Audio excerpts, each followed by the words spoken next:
ఉమ్. అందులో ఏం చెప్పారు, మనం ఎప్పుడు కూడా వృధా సంభాషణలో ప్రజల్లో ఎక్కువగా తిరుగుతూ ఉండడం వల్ల, ఏకాంతాన్ని ఉండకపోవడం వల్ల ఎన్నో రకాల పాపాలు చేస్తున్నాం. ఎవరైతే ఎక్కువ ఏకాంతంలో ఉంటారో వాళ్ళు వాళ్ళు చేసిన తప్పుల్ని అందులో చూసుకోవాలి. అంటే వాట్ సిన్స్, మనం ఏ పాపాలు చేస్తున్నాం అని దానికోసం మన మనసులో పశ్చాత్తాపడి అప్పుడు మాత్రమే దైవానికి దగ్గర అవుతాం తప్ప, మనం ఎంత ప్రాపంచిక మనుషుల్లో తిరుగుతూ ఉంటే ఆ అక్కర్లేని మాటలు, వృధా సంభాషణ, వాళ్ళలో గొప్పతనం కోసం ఇలా మన టైం వేస్ట్ చేసుకుని దైవానికి దూరం అయిపోతున్నాం అని చెప్పాడు. అందుకని ఎక్కడైనా సరే మనం చూడాల్సింది ఏంటంటే, అనిత్యమైనదే సత్యం అన్న భ్రాంతిలోంచి బయటపడలేకపోతున్నాం. అనిత్యమే సత్యం అని భావిస్తున్నాం. అది మనకి, అంటే మన సాంగత్యం, మన ఒంటరితనం అనేది చాలా ముఖ్యం. ఏకాంతంగా ఉండడం చాలా అవసరం అని చెప్పారు. అందులోనే ఇంకా ఏం చెప్పారు, ప్యూరిటీతో ఏకాంతంలో ఉంటే ఎన్నో శాస్త్రాలలో చెప్పిన రహస్యాలు మనలోంచి మనకే తెలుస్తాయి. అవును లక్ష్మి, అది బాగుంది. చెప్పు. అదేంటది, ఇమిటేషన్ ఆఫ్ క్రీస్తు. బయట ప్రపంచం, చాలా బయట లోపల ప్రపంచం లోపల విషయాలు చెప్తారు అందులో ఆయన. ఇమిటేషన్ ఆఫ్ క్రీస్తులో చాలా అసలు చెప్పు చెప్పు ఉమ్. చెప్పు, ఇవాళ ఇంకా చెప్పు. అదే ఇవాళంతా కూడా ఆ ఏకాంతంలో గడపకపోయి ప్రాపంచిక మనుషుల యొక్క కీర్తి ప్రతిష్టలు, ఆ గుర్తింపు, వృధా సంభాషణల్లోనే, అంటే వాళ్ళలో గడుపుతున్నంత కాలం అసలు ఇంకోటి చెప్పారు, ఏ ప్రాపంచిక భోగమైనా మనకి దుఃఖాన్ని కలిగిస్తుంది. ఆ తర్వాత అంటే ఎంత ప్రాపంచిక సుఖంలోకి వచ్చినా తర్వాత మనకు బాధే కలుగుతుంది.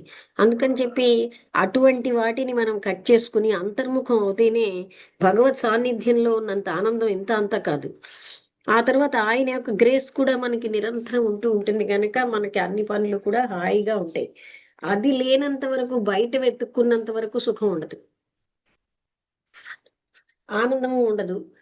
ఏదో ప్రాపంచిక ఆనందాలు ఉన్నాయని భ్రాంతి చెందుతూ దానికి తరిగి అది ఏ ప్రాపంచిక సుఖం అనుభవించినా మన్నాడు కొంచెం ఆనందంగా ఉండదు, బాధగానే ఉంటుంది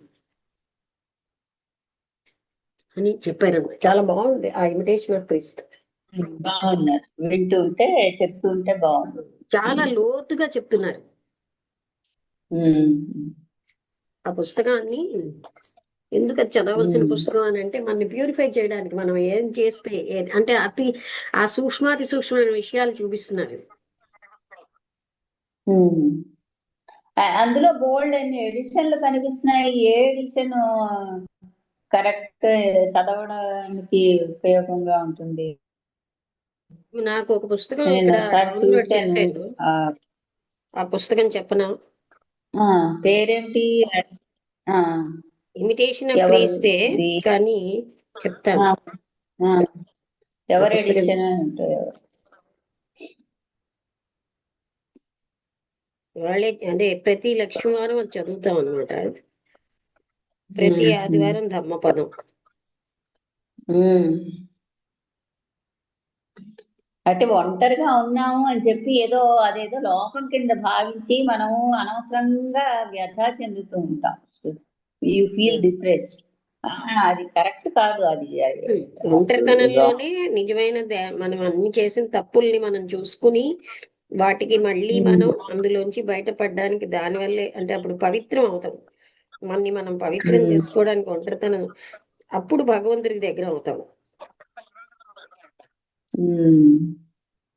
మనం ఎప్పుడు దోషాలతో ఉంటే భగవంతుడు ఎందుకు మనకి బాగా చూస్తాడు. అందుకని మనం చేసిన తప్పుల్ని ఇంకెవరు చూడరు, మనమే చూసుకోవాలి.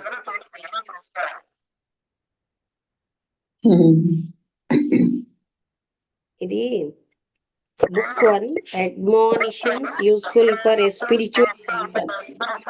తర్వాత అంటే ఎవరిదో ఏమిటో అని, ఎడిషన్ ఏమిటో అది. ఎవరు పబ్లికేషన్? ఎవరు? Imitation of first Latin edition, first English అది లాటిన్ లాభం లేదు, ఇంగ్లీష్ లో ఏమిటి? Wilfrid Raynal OSB, English translation ఆయన చేశారు. ఎవరి పీటర్ పేరు?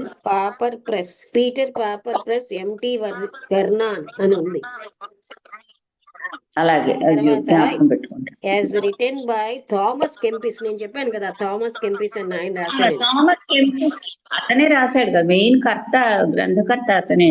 మరి ఇప్పుడు మిగతా రకరకాల ఎడిషన్లు, ట్రాన్స్లేషన్లు అంటే అతను రాసింది ఎందులో, లాటిన్ లోనా? Translated by Richard విట్ఫర్డ్.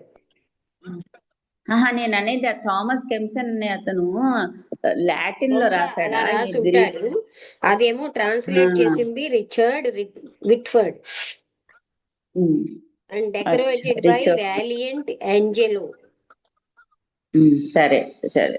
Richard Whitford. Printed and published by the Chris return, అదే థామస్ కెంపిస్ దే ద ఇమిటేషన్ ఆఫ్ క్రీస్తు అంతే. సరే. ఇందులో ఎన్ని 25 పాయింట్లు కాక కంటెంట్స్, ద సెకండ్ బుక్ లో కంటెంట్స్, ఫస్ట్ బుక్ లో 25 అయితే సెకండ్ బుక్ లో 12 కంటెంట్స్, ద థర్డ్ బుక్ 22 ఇలా ఉన్నాయి. 22 కాదు, థర్డ్ బుక్ లో contents 59. Contents in the fourth book ఇన్నోటి ఉన్నాయా? ఫోర్త్ బుక్ లో కంటెంట్స్ 18. బుక్ 1 చాలా డెప్త్ తో ఉన్నది విషయం. మేము 22వ పాయింట్ వచ్చామన్నమాట. ఓ పాయింట్ అంటే చాలా ఎక్కువ ఉంటుంది. 22nd పాయింట్కి వచ్చాం.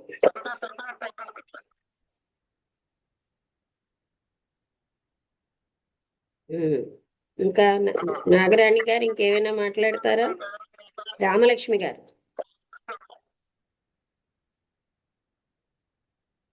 దుర్గా రామలక్ష్మి గారు, నమస్తే అండి. నమస్తే అండి. ఇవాళ సత్సంగాల వల్ల మన అవిద్య తొలుగుతూ మనకున్న సూక్ష్మదేహాలన్నీ కూడా, సూక్ష్మదేహంలో 7 రకాల దేహాలని చెప్పారు కదా, శరీరాలు. వాటన్నిటిని ప్యూరిఫై చేయడానికి సత్సంగం యొక్క ప్రాముఖ్యత, గ్రంథాల యొక్క ప్రాముఖ్యత బాగుందండి.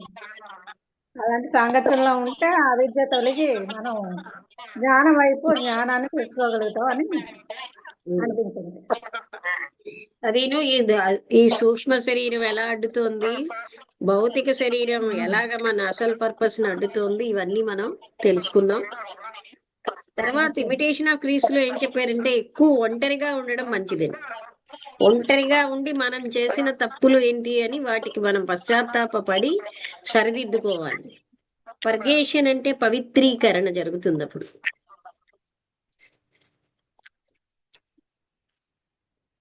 ఎక్కువగా మనం 10 మందిలోకి వెళ్ళి ఏదో మాట్లాడి అదేదో గుర్తింపు కోసం తపన, ఇవన్నీ అజ్ఞాన జనితం.